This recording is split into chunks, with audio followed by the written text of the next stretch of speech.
नमस्कार सोलापूरकर. तर इथून पद्धतीने मला जायचं होतं हर्षातांना भेटायला. तर रिक्षात बसून हर्षाला भेटायला चाललेलो.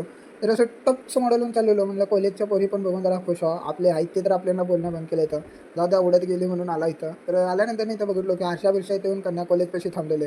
हां, दाल में कुछ काला है म्हणून इथं आला आणि इथं आल्या हर्षाबाई खाऊ घालायला आणि कार्त्या बघा त्याच्या ताटातलं घेऊन खाल्ल्यासारखं पुढं पुढं चाललंय.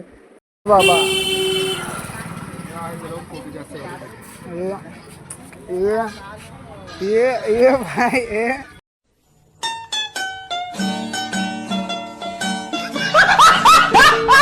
गेला आणि इथं आल्यावर गौरव बाय सापडलेला. दिस इज द बड्डे बॉय. तर बड्डे बॉयला हॅपी बड्डे केला आणि हर्षा म्हणाल तर फुगडी खेळू. चल बाबा म्हणलो का फुगडी खेळतो, बड्डे बॉय लाजा लागले म्हणून त्याला घेऊन पद्धतशीरीनं गेला. अर आल्यानंतर मी विसरलो की पार्टी मागायचं विसरलो. बाप रे अवघड हाय म्हणलं.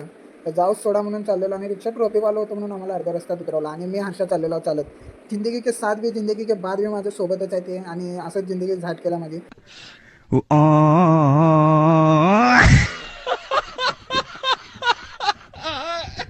तर इथं आल्यानंतर पद्धतशीरीने अभिबाईला भेटला. अभिबाईला हाय बाय करून मग घरी निघालेला. तेवढ्यातच त्याने सोडतो म्हटला गाडीवर.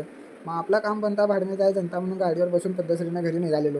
तर घरी जाताना बाईला म्हणलो सिद्धेश्वरपाशी सोडा, कारण तिथून दर्शन घेऊन जातो म्हणलो. तर लय दिवस आलो नव्हतो म्हणून इथं दर्शन घ्यायला आलो. घरापासून समोरच आहे पण येणं होत नाही. तर इथं आल्यानंतर बघितलो परत नैसर्गिक घाण पाणी बिणी गेलं आणि सगळं स्वच्छ होतं. तर चांगलं वाटलं बघून. तर असं दर्शन घेऊन मी जास्त वेळ तर इथं थांबलो नाही, कारण एकटाच येतो का एकटा यायला आपल्याला काय आवडत नाही. कोणा कोण सोबत पाहिजे आणि असं कुठल्या गल्लीत घुसलेलो की जायला मला कन्फ्यूज झालं. बॉस म्हणलं शॉर्ट आहे आता फोन लावा कोणाला तर रस्ता सापडला कसे तर टेक्नॉलॉजीचा वापर करून पद्धतशीरीनं घरी आलो.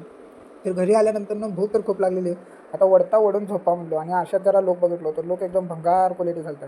तर आजचा हा ब्लॉग इथंच थांबू आणि ब्लॉग आवडला असेल तर लाईक फॉलो थोडे नक्की करा आणि तुमच्या मित्रांना पण शेअर करा.